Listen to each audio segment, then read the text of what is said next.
असली न्याय क्या है? मुजरिम को गिरफ्तार करना, उसका बयान लेना और उस बयान का पुष्टिकरण करना न्याय प्रक्रिया का केवल पहला पड़ाव है। असली न्याय तब होता है जब मुजरिम का जुर्म अदालत में सबूतों के साथ साबित हो, जब मुजरिम को अपने कुकर्मों का असली परिणाम भुगतना पड़े। लेकिन कभी कभी कोई धमकी, कोई डर या झूठे सबूतों का जाल कानून को क्रिमिनल के गिरेबान तक पहुंचने नहीं देते। आज रात हम आपको दिखा रहे हैं एक ऐसा केस जिसकी तहकीकात अनोखी थी, बिल्कुल अनोखी।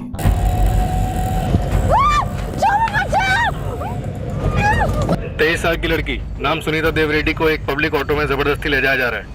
हमारे पास सिर्फ इतनी इन्फॉर्मेशन है कि इसमें एक रिक्शा का इस्तेमाल हुआ है और 3 लोग शामिल थे। सुनीता वापस आ चुकी है, हम हॉस्टल के बाहर ही खड़े हैं। बहुत गहरे शौक में लगती है सर, एक वर्ड भी नहीं निकला मुंह से।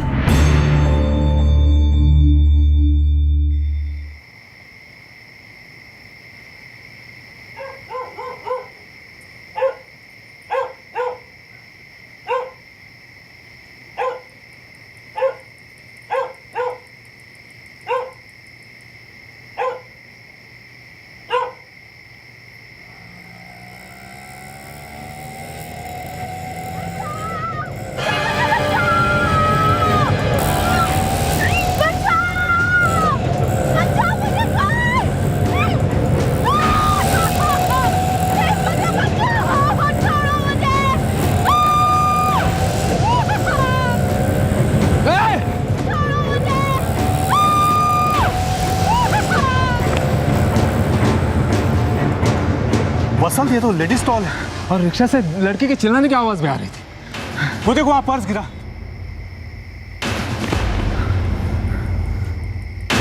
लेडीज बैग है, ये बैग भी उसी लड़की का होगा। Sunita Dev Reddy, microbiology. Rishinagar police station. मैं दिनेश कारंत बोल रहा हूँ, D Ranjan institute of science से।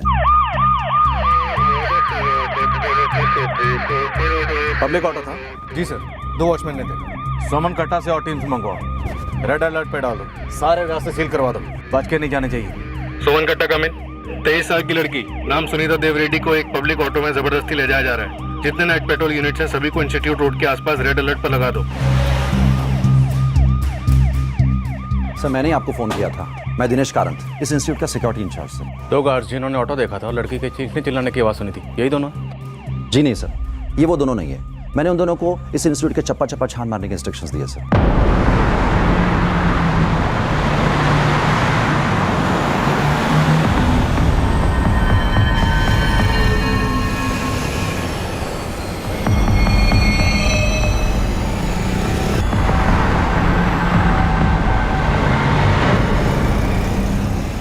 दो और टीम्स भेजो, कैंपस और बाहर के सर्च पार्टीज भी बढ़ा दो। पब्लिक ऑटो रिक्शा था। वो मेरी रूममेट है सर, मेरा नाम आयशा हैदर। आपके पास उसका मोबाइल नंबर होगा, आपने फोन करके पूछा वो कहाँ है? उसका फ़ोन स्विच ऑफ आ रहा है, मैंने कई बार ट्राई किया। कब से स्विच ऑफ आ रहा है? बस तब से जब से दिनेश सर ने मुझे पूछा कि वो कहीं बाहर गई है। हेलो, मैं दिनेश कारंत बोल रहा हूँ, सिक्योरिटी इंचार्ज। जी सर। सुनीता देव रेड्डी तुम्हारी रूममेट कहीं बाहर गई है? जी सर, वो तो लाइब्रेरी गई है। कैंपस के 2 वॉचमैन ने मुझे अभी इन्फॉर्म किया है, शायद सुनीता को अगवा किया गया है। क्या? उन्हें सुनीता का पर्स मिला है और आई कार्ड भी। देखो तुम फिक्र मत करो, मैं अभी पुलिस को इन्फॉर्म कर रहा हूँ, बस तुम उसके मोबाइल पर फोन करो, शायद उससे बात हो पाए। मैं उसे अभी फ़ोन करती हूँ। मैंने तुरंत सुनीता का फ़ोन ट्राई किया पर तब से फ़ोन स्विच ऑफ है। बचाओ! मुझे बचाओ प्लीज! कोई है? बचाओ मुझे! बचाओ! बचाओ! मुझे बचाओ प्लीज! मुझे बचाओ!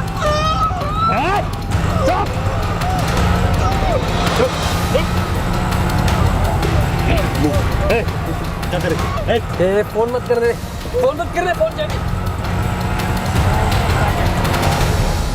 माइक्रोबायोलॉजी की स्टूडेंट सुनीता देव रेड्डी को 3 आदमियों ने जबरदस्ती उठा लिया था। शहर की पुलिस और कैंपस की सिक्योरिटी टीम सुनीता और उस पब्लिक ऑटो रिक्शा को ढूंढने के लिए चप्पा चप्पा छान रही थी। अपहरण के तुरंत बाद उन तीनों ने सबसे पहले सुनीता का मोबाइल फोन स्विच ऑफ कर दिया।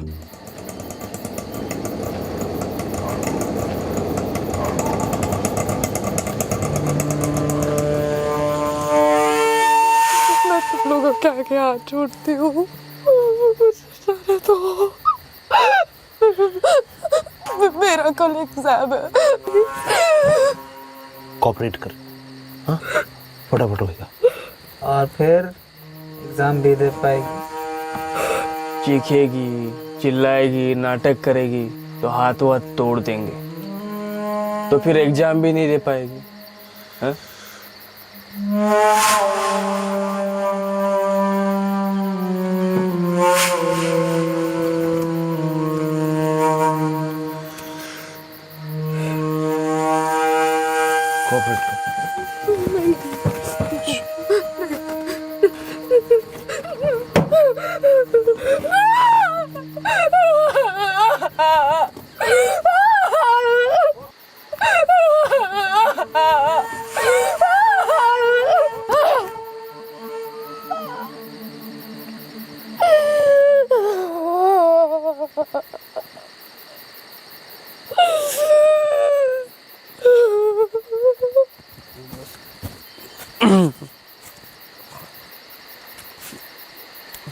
इतनी सी जगह में ऑटो रिक्शा के अंदर कैसे कर लिया यार? एक काम करते हैं, इसको ना थोड़ी बाहर की हवा खिलाते हैं। हाँ,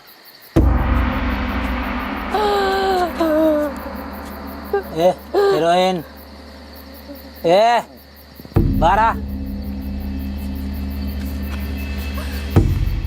लड़ेगी ना, दोनों को दर्द होगा, तेरे को भी मेरे को भी। चल अब उधर लेट जा, रिक्शा के पीछे। चल चल।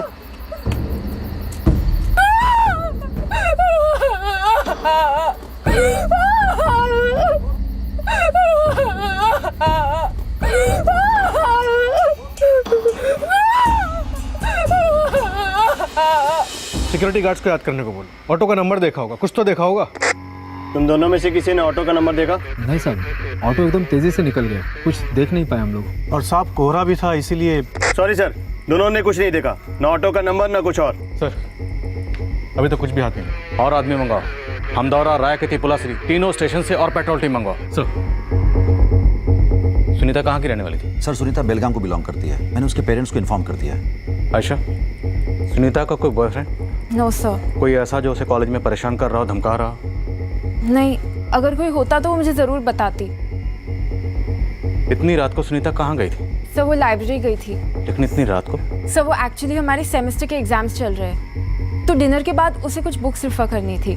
कॉलेज, लाइब्रेरी और हॉस्टल के बीच अपना कीमती वक्त बांटती होनहार स्टूडेंट सुनीता अपने हर एग्जाम को बेहद सीरियसली लेती थी। उस रात करीब 8:30 बजे सुनीता ने अपना डिनर खत्म किया।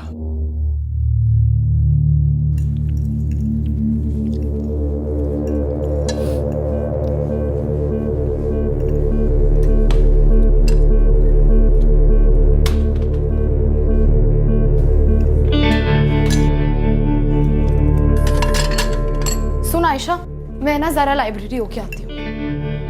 क्या आज भी जा रही है, वो भी इतनी रात गए? पागल हो गई है क्या?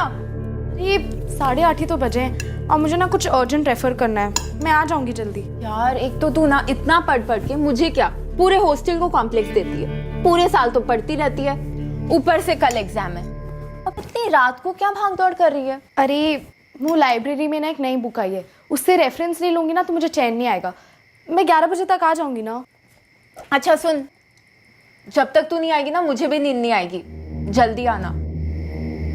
तो क्या इंस्टीट्यूट की लाइब्रेरी पूरी रात खुली रहती है? नहीं सर, लाइब्रेरी टाइमिंग सुबह 8 से रात के 8 तक होते हैं सर, लेकिन सेमेस्टर एग्जाम से 1 महीना पहले लाइब्रेरी सुबह 8 से रात के 11:30 तक ओपन रहती है सर।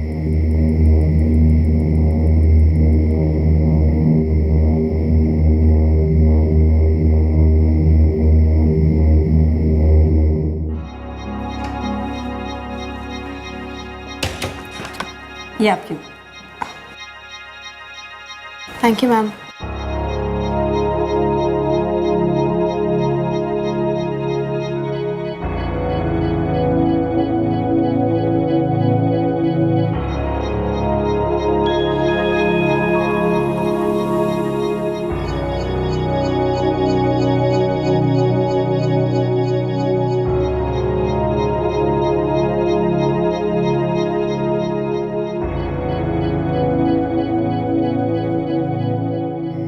करीब 11:15 बजे सुनीता लाइब्रेरी से चली गई। वो लास्ट स्टूडेंट थी। Thank you Pramila ma'am. हो गई पढ़ाई? जी। कल के एग्जाम के लिए all the best. Thank you. Good night. Good night. Sunita ने लाइब्रेरी से बाहर आने के बाद यहीं से ऑटो लिया होगा। क्या रात को यहाँ पर ऑटो खड़े रहते हैं? नो सर, यहाँ कोई ऑटो खड़े नहीं होते सर। सभी स्टूडेंट्स यहाँ से हॉस्टल तक पैदल ही लौटते हैं सर। हॉस्टल से लाइब्रेरी पैदल आने में तकरीबन 10-15 मिनट लगते होंगे। Correct sir. सबसे पहले फिजिक्स डिपार्टमेंट आता है सर, उसके पीछे रिधिमा गर्ल्स हॉस्टल। प्रमिला जी, हाँ? लाइब्रेरी 11:30 बजे तक खुली रहती है ना? जी। तो क्या आप 11:30 बजे तक लाइब्रेरी में ही थी? नो सर, सुनीता के जाने के बाद मैंने 11 बजे तक वेट किया, कोई स्टूडेंट नहीं आया। मुझे लगा अभी कोई आएगा भी नहीं, इसलिए लाइब्रेरी लॉक करके मैं क्वार्टर्स चली गई। सर, पूरा कैंपस 3 बार ही घूम गया, कुछ भी नहीं मिला। दिनेश जी, ये रोड सिर्फ इंस्टीट्यूट की रोड है या कॉमन रोड है? कॉमन रोड है, बाहर की गाड़ियाँ भी यहाँ से गुजरती है सर।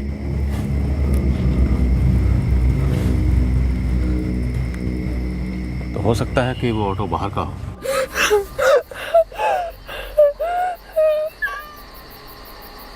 छोड़ देने का मतलब ही नहीं बनता। स्टूडेंट है, सबको बता देगी।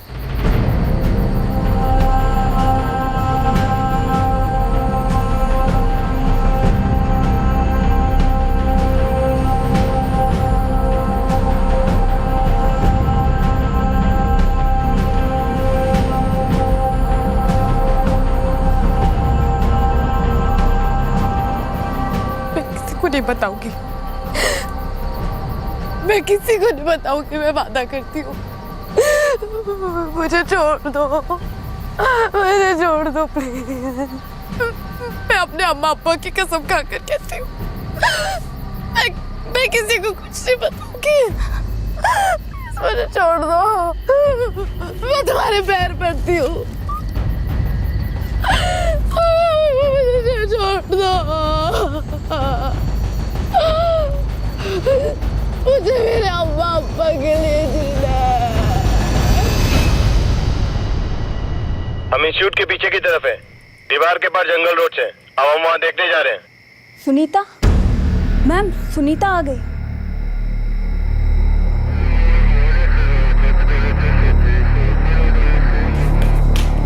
सुनीता, सुनीता तुम ठीक हो? सुनीता, सुनीता तुम ठीक हो? सुनीता सर, सुनीता वापस आ चुकी है, हम हॉस्टल के बाहर ही खड़े हैं। आइए।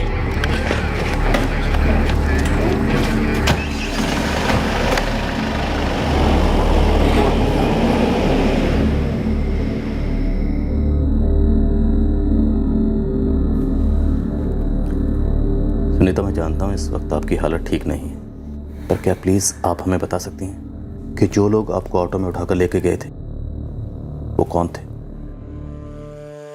कहाँ लेके गए? प्लीज़ बताइए, आप वापस कैसे आए? सर, मुझे नहीं लगता सुनीता अब कुछ कहने की पोजीशन में। सर,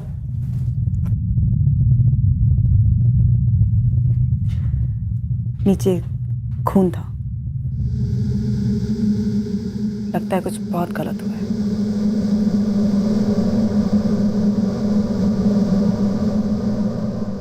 विजय, हम लोग बाहर जा रहे हैं, तुम मुझसे बात करके कुछ तो पता करो। हमें उस रिक्शा को ट्रैक करना ही होगा। Yes sir. Arvind, Dinesh ji, please बाहर आओ।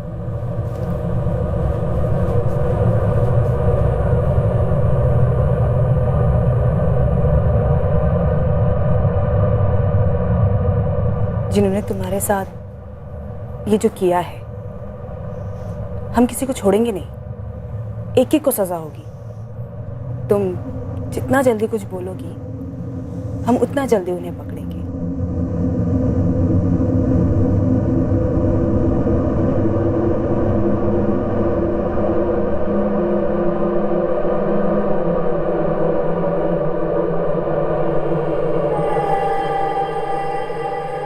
बहुत गहरे शॉक में लगती है सर, एक वर्ड भी नहीं निकला मुंह से।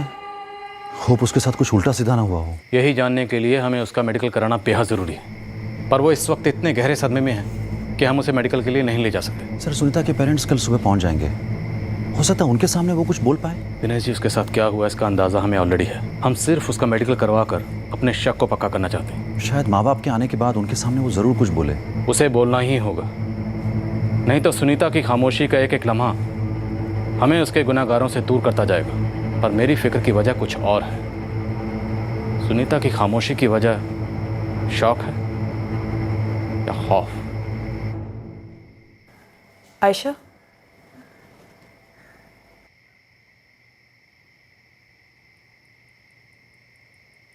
उसे नहाने मत देना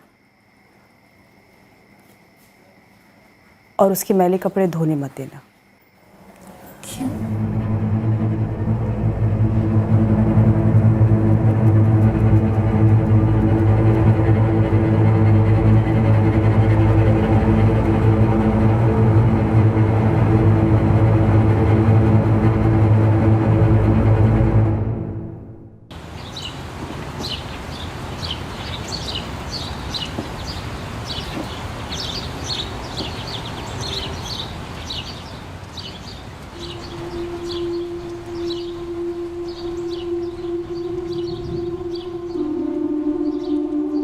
मैंने सुनीता के लिए डीन से बात की है और सुनीता उन्होंने कहा है कि तुम चाहो तो आज के एग्जाम से और बाकी सारे पेपर से ड्रॉप ले सकती हो।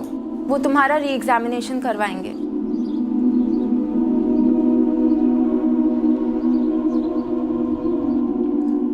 नहीं सर, एक शब्द भी नहीं निकला है मुंह से। और आंखों से आंसू तक नहीं। देखिए, आपकी बेटी के साथ कुछ बुरा हुआ, कुछ बहुत बुरा, पर क्या हुआ है ये जानने के लिए उसका मेडिकल एग्जामिनेशन करवाना बेहद जरूरी है। इसलिए मिस्टर और मिसेस देवरेडी, आपको कोशिश करनी होगी, सुनीता को हॉस्पिटल ले जाना होगा।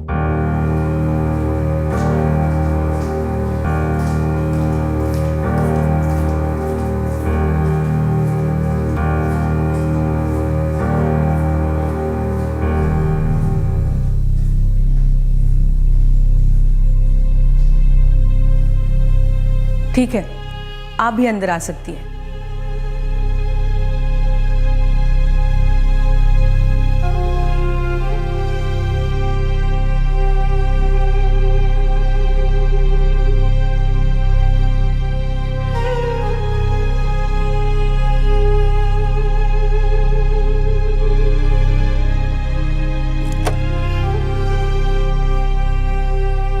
लड़की के साथ सेक्सुअल असॉल्ट हुआ है।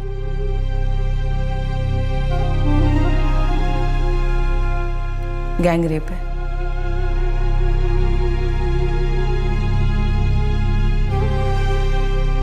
सुनीता, आपके साथ क्या हुआ हमें पता है, लेकिन जिन लोगों ने आपके साथ ये घिनौनी हरकत की है वो इस वक्त बाहर घूम रहे, आजाद, जबकि उन्हें सलाखों के पीछे होना चाहिए।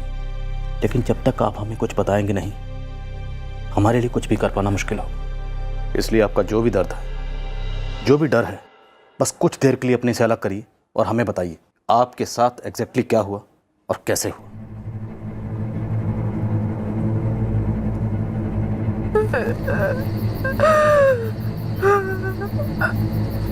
हमको पता है तू कॉलेज में पढ़ती है, हॉस्टल में रहती है।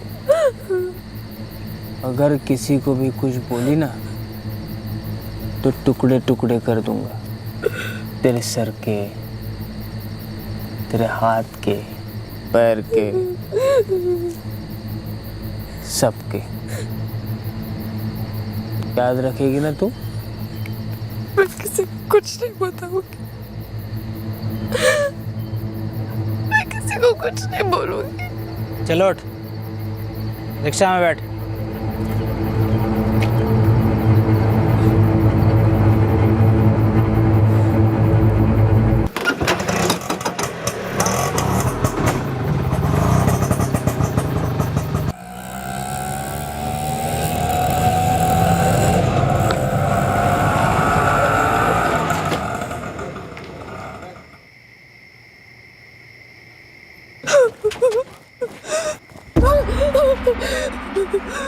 याद रख, अगर तूने अपना मुंह खोला ना तो हम तुझे हमेशा के लिए खामोश कर देंगे। इसलिए तू खामोश रहना, सुन रही?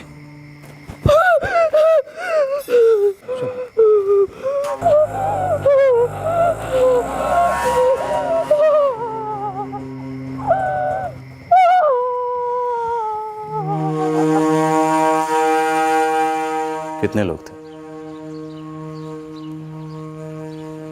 सुनीता, कितने लोग थे?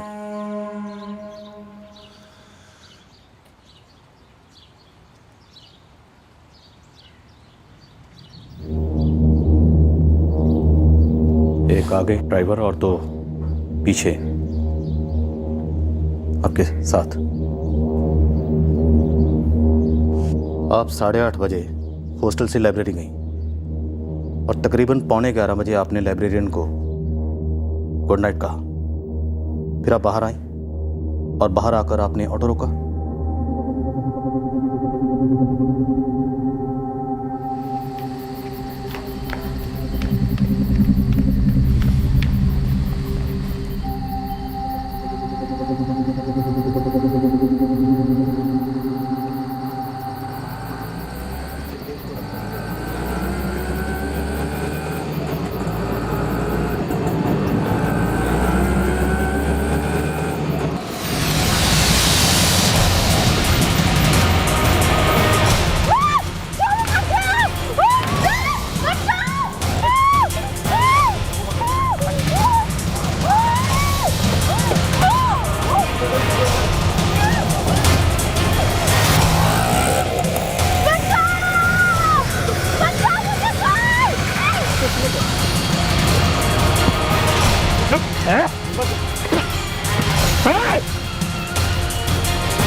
क्या आप उन लोगों को पहचानती हैं?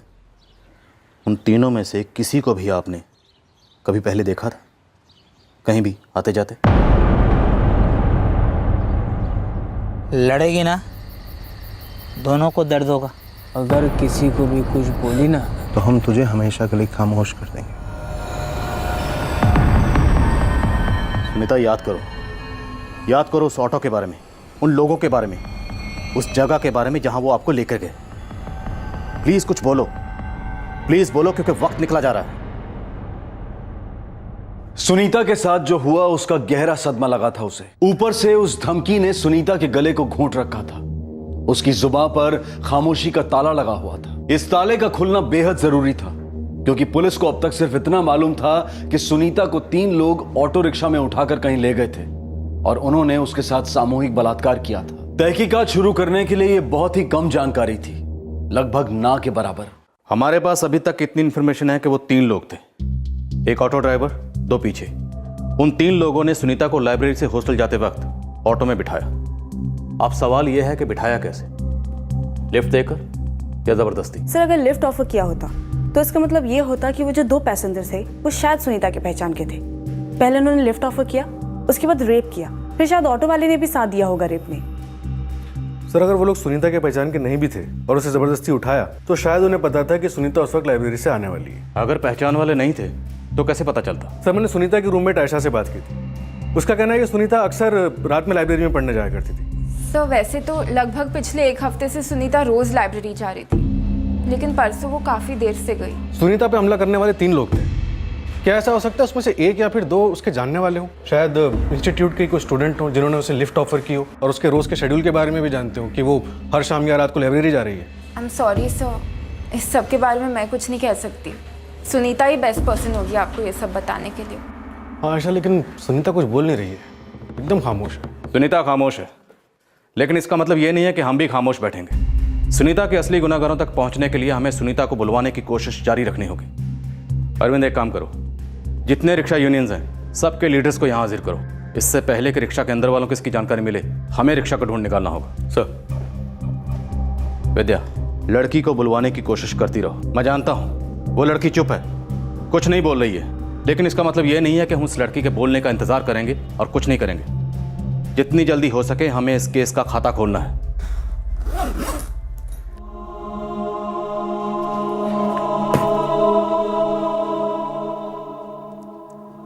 घर पर रेस्ट करके लौटाना और एग्जाम्स, अटेंडेंस, किसी के बारे में टेंशन मत लेना और टच में रहना, समझी?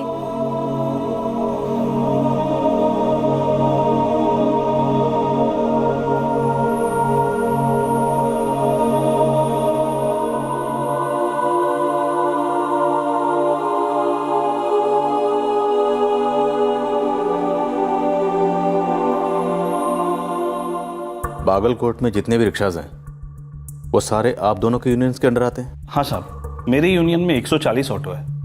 और सर मेरी यूनियन में आज की डेट में 223 है। सर, सुनीता की रूममेट आयशा का फोन आया था। सुनीता अपने माँ बाप के साथ घर जा रही है। उसे फोन करके समझाओ कि जब तक इन्वेस्टिगेशन पूरी नहीं होती वो लोग नहीं जा सकते। जी सर। अरविंद, अगर जरूरत पड़ी तो खुद जाकर मनाओ उन्हें। हमें उन तीनों आरोपियों को किसी भी सूरत में पकड़ना ही है। अब सुनीता को कुछ बोलना ही पड़ेगा। लेकिन क्यों? आपको तो मालूम ही है कि मेरी बेटी किस हाल में है। हाँ सर, लेकिन आपको ये भी समझना चाहिए कि आपकी बेटी के साथ ऐसा हुआ कैसे, किसने किया ये सब। देखिए सर, अगर अभी आप घर चले गए ना तो हमारे लिए आपकी बेटी सुनीता के गुनहगारों को पकड़ना लगभग नामुमकिन हो जाएगा। मैं सब समझता हूँ मैडम, लेकिन आप लोग भी तो समझने की कोशिश कीजिए ना। मेरी बेटी इस वक्त एक शब्द बोलने की हालत में नहीं है। अगर वो यहाँ रहेगी तो उसकी हालत और खराब होती जाएगी।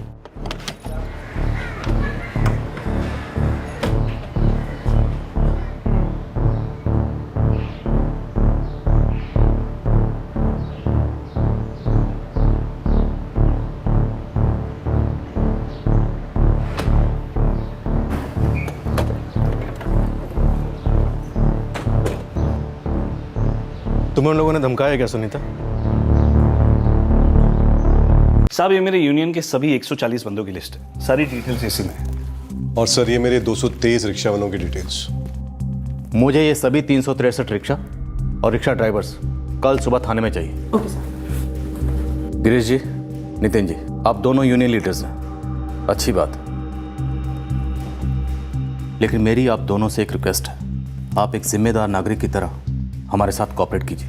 एक लड़की के साथ गलत हुआ है, बहुत गलत, और सब में एक रिक्शा ड्राइवर शामिल है। मेरी यूनियन से पूरा कॉपरेशन मिलेगा साहब। और सर मेरी यूनियन के सभी रिक्शा वाले यहाँ पहुंच जाएंगे। सुनीता, अगर तुम उनकी धमकियों से डरे हुई हो तो सोचो, वो लोग एक दिन यहाँ भी आ सकते हैं, फिर तुम्हारे घर बेलगाम भी पहुंच सकते हैं और दोबारा वही सब कर सकते हैं जो उन्होंने तुम्हारे साथ किया। प्लीज ऑफिसर, आप मेरी बच्ची को डरा क्यों रहे हैं? उसकी हालत पहले से इसकी हालत ऐसी नहीं थी सर। सुनीता एग्जाम देने के लिए पूरी तरह तैयार थी, सब कुछ सही जा रहा था, लेकिन वो लोग आते हैं, इसके साथ जबरदस्ती करते हैं, उसको डरा के रखते हैं। सुनीता, तुम पढ़ी लिखी हो, जरा लॉजिकली सोचो कि वो लोग ज्यादा ताकतवर हैं या हम और तुम। देखो, अगर तुम अब अपने घर चली गई तो ये सिर्फ हम लोगों की हार नहीं होगी, रेप नाम के रोग की जीत होगी।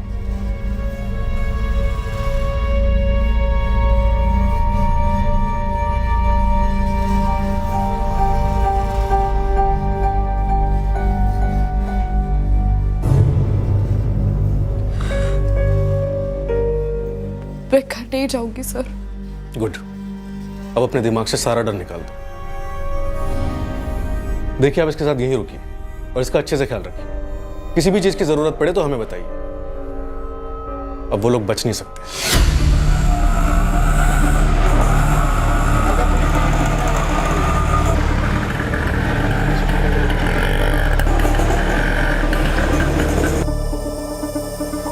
बीस नवंबर की रात को कहाँ थे?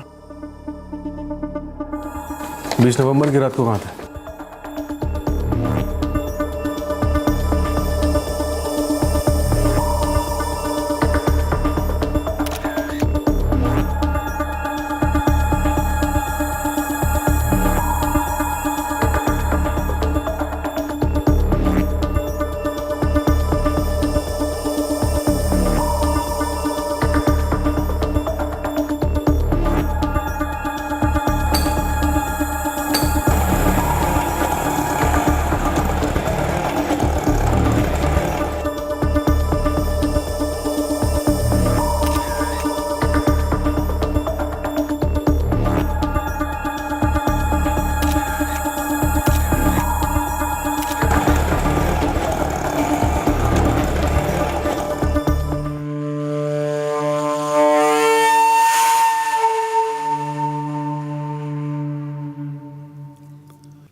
साहब, वो हमारा यूनियन लीडर बोला इधर आने को। पूछताछ करनी थी। रिक्शा कहाँ है तेरा?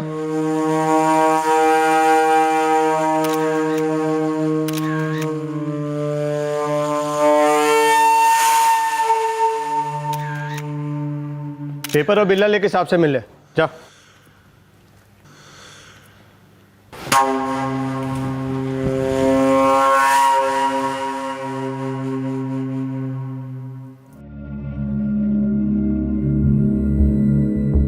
विकास देवमणि? हाँ साहब। 20 नवंबर की रात को कहा था? घर पर था साहब। कहाँ रहते हो? ये स्टेशन के पास साहब। मोबाइल नंबर दो अपना। 444-258-678। ठीक।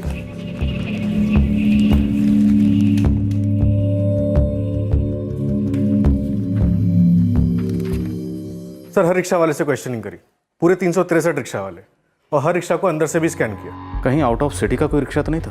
प्रॉब्लम ये है कि हमारे पास रिक्शा की कोई आइडेंटिफिकेशन भी तो नहीं है। और सर ऑटो ड्राइवर्स ने जो कहा है वो सच है, झूठ है, क्या है? सर ये कहना थोड़ा सा इम्पॉसिबल है, क्योंकि सुनीता ने अभी तक उस रिक्शा या फिर उन 3 लोगों के बारे में कुछ भी नहीं बोला है।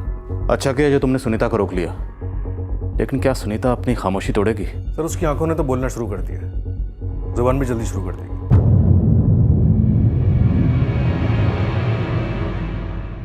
बागलकोट में जितने भी रिक्शा हैं, ये उनकी तस्वीरें। इन तस्वीरों को गौर से देखो। अगर आप गौर से देखोगी तो हर रिक्शा में आपको कुछ ना कुछ फर्क नजर आएगा। देखिए इन तस्वीरों को और याद करिए जिस ऑटो में वो आपको लेके गए थे, क्या उससे मिलता जुलता कुछ इन तस्वीरों में है?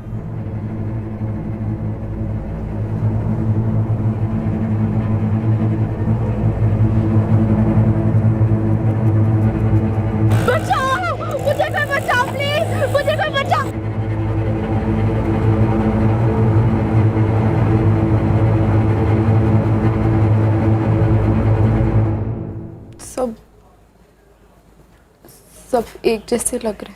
देखो आई नो कि देखने में सारे रिक्शा एक जैसे लगते हैं, लेकिन अगर बारीकी से देखो तो हर रिक्शा में कुछ ना कुछ फ़र्क ज़रूर होता है। जैसे सीट का कलर, और वो कोई फिल्म स्टार की फ़ोटो होती है, या ड्राइवर्स अपने सामने जब भगवान की मूर्ति लगाते हैं और वो अंदर डेकोरेशन का सामान। एक मिनट मैं दिखाता हूँ आपको। ये देखो, जैसे ये एक स्टिकर है और एक स्टिकर ये है ना, दोनों अलग अलग। इसी तरह से हर ऑटो में कुछ ना कुछ फ़र्क होता है। अपने जहन पर जोर डालो और याद करने की कोशिश करो, क्या इन तस्वीरों में वो ऑटो है जिस ऑटो में वो आपको लेके गए थे?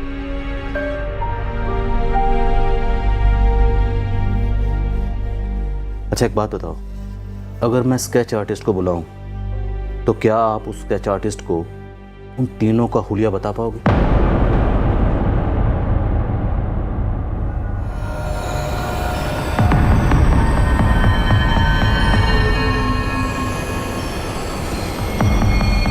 डरो मत, बिल्कुल भी मत डरो।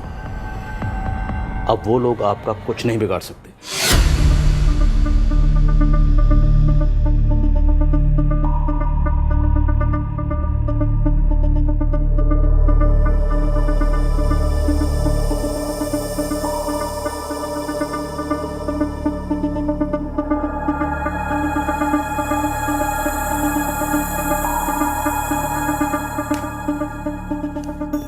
क्या लगता है आपको, सुनीता ने जो आपको हुलिया बयान किया उससे आपको इन स्केचेस को बनाने में कितनी मदद मिली? मुझे तो लगता है उसको पता तो सब कुछ है, लेकिन वो बताना नहीं चाह रही कि वो तीनों कैसे दिखते हैं। सब सुनीता डरी हुई है, धमकाया होगा उसे, शायद इसलिए कुछ नहीं बोल रही है। समझ सकता हूँ डरी हुई और कुछ नहीं बोली, लेकिन इसका मतलब ये नहीं है कि हम कोशिश करना छोड़ दें। अंधेरे में सही, लेकिन हम तीर चलाते रहेंगे, और तब तक चलाते रहेंगे जब तक तीर निशाने पर नहीं लग जाता। सर जिस तरह से लड़की को उठाया जाता है, गैंग रेप किया जाता है और फिर धमकी देकर छोड़ दिया जाता है, हो सकता है ये लोग हिस्ट्री शीटर्स हो, शायद किसी गैंगमैन के लोग हों जो पैरोल या बेल पे बाहर आए हों और सुनीता के साथ ये कांड कर दिया। एक काम करो, खबरी नेटवर्क को एक्टिव करो, लेकिन उन्हें बता देना कि हमारे पास कोई क्लू नहीं है। हमारे पास सिर्फ इतनी इन्फॉर्मेशन है कि इसमें एक रिक्शा का इस्तेमाल हुआ और 3 लोग शामिल थे। सर अरविंद, इसका चीज़ भी ले जाओ, लेकिन उन्हें बता देना कि पॉसिबल है कि क्रिमिनल्स की शक्ल इन स्केचेस से बिल्कुल ना मिलती हो। Okay sir. सब सुनीता थोड़ा और कोऑपरेट करती तो हम सारे ऑटो ड्राइवर्स की आइडेंटिफिकेशन परेड करवा सकते थे। बिल्कुल करवा सकते। ये पहला ऐसा केस है जहां हम सस्पेक्ट का नहीं बल्कि विक्टिम का मुंह खुलवाने के लिए इतनी कोशिशें कर रहे हैं। पर ये हमारा पहला ब्लाइंड केस तो नहीं। हमारा काम है मुजरिम को उसके अंजाम तक पहुंचाना, और वो हम पहुंचा के रहेंगे।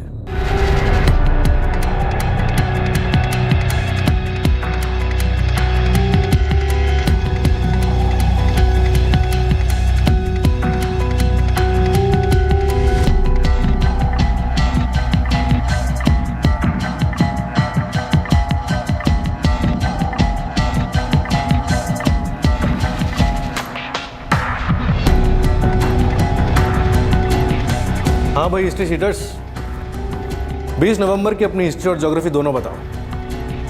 कहाँ थे, क्या कर रहे थे?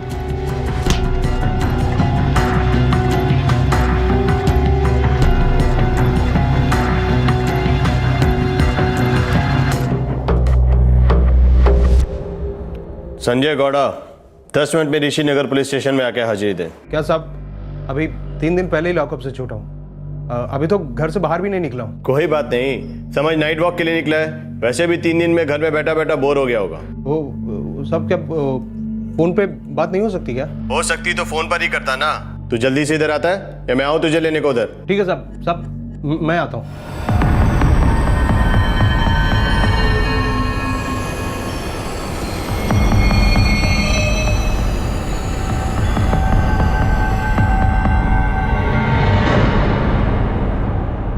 सर 54 हिस्ट्री शीटर से क्वेश्चनिंग करी, उनके स्टेटमेंट्स वेरीफाई किए, क्रॉस चेक भी किए। और सर जहां भी डाउट लगा 2 बार 3 बार क्वेश्चनिंग की है सर। और कुछ हाथ नहीं आया, एक भी सुराग नहीं मिला। एक बात है सर, थोड़ी अजीब। बोलो। सर एक हिस्ट्री शीटर है संजय गौड़ा, परसों बता रहा था 3 दिन पहले जेल से छूट कर आया है। मैंने कॉल किया, बोला आजा बात करनी है, नहीं आया सर। ठीक है साहब मैं आता हूँ। मैंने आज दोबारा कॉल किया सर, फिर से बित्तू के बहाने बनाने लगा।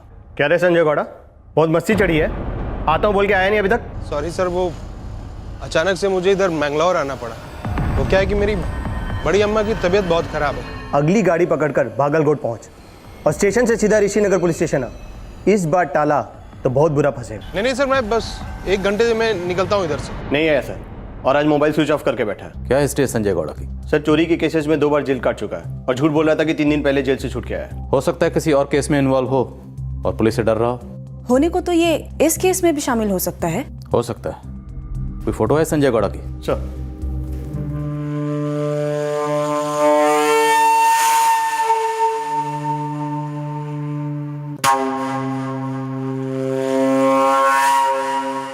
ये चूहा जिस बिल में भी छुपा बैठा ना, इसकी पूंछ पकड़ो और बाहर निकालो। ये जितना हमसे दूर भाग रहा है, मेरे शक को उतना ही पुख्ता कर रहा है। विद्या, यस सर। ये तस्वीर सुनीता को दिखाओ। Okay sir. तीर तो चलाते हैं, अंधेरे में ही सही।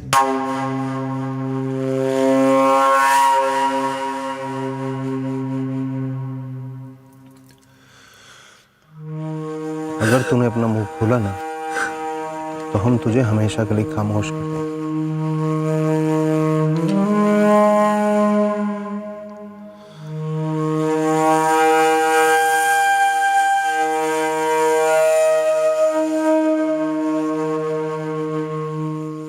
सुनीता कुछ बोल नहीं रही है सर, लेकिन डरी हुई है। सर संजय गौड़ा ने कहा था कि वो मैंगलोर में है, जबकि उसका last cell phone location Mysore था। मतलब संजय गौड़ा हमसे झूठ बोल रहा है। विद्या, अरविंद, अब हमारा सारा फोकस इस संजय गौड़ा पे होगा। इसके फोन रिकॉर्ड्स निकलवाओ। इसके फोन में जितने नंबर हैं सबसे कांटेक्ट करो। इसके रिश्तेदारों का पता लगाओ, खबरें लगाओ इसके पीछे। इस संजय गौड़ा का चांस हमें लेना ही होगा।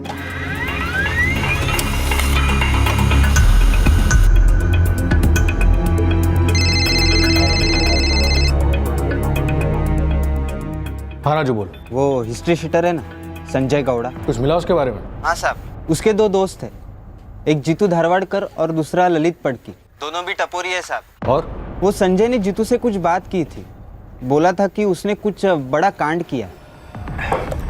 यार वो संजय है ना, वो साला बहुत बुरी हालत में है। बहुत बुरा लग रहा है यार उसे। किस बात का बुरा लगा?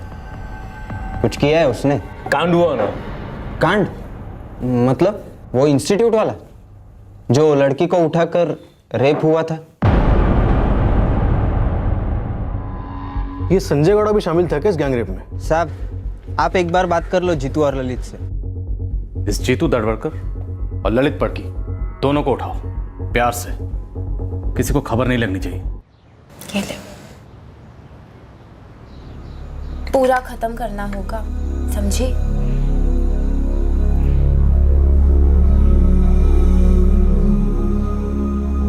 सुनीता, तो पुलिस के साथ कोऑपरेट क्यों नहीं कर रही?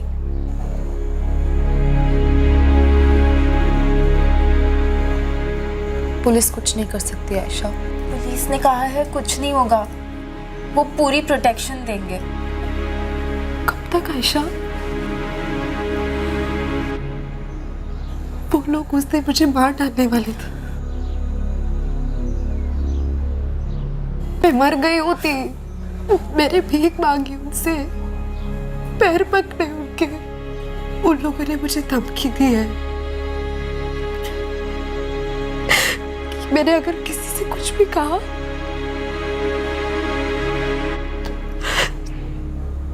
तो जान से मार डालेंगे वो। सुनीता, वो लोग कुछ नहीं कर सकते, लेकिन अगर तूने कुछ नहीं किया तो तू जिंदगी भर रोती रहेगी, और तेरे जैसे न जाने और कितनी लड़कियां ऐसे ही रोती रहेंगी। तू ये बात समझती क्यों नहीं? क्योंकि तुम लोग कभी नहीं समझ पाओगे कि मुझ पे क्या गुजरी है, क्या भुगता है मैंने। मैं मर चुकी हूँ आयशा, मैं अंदर से मर चुकी हूँ।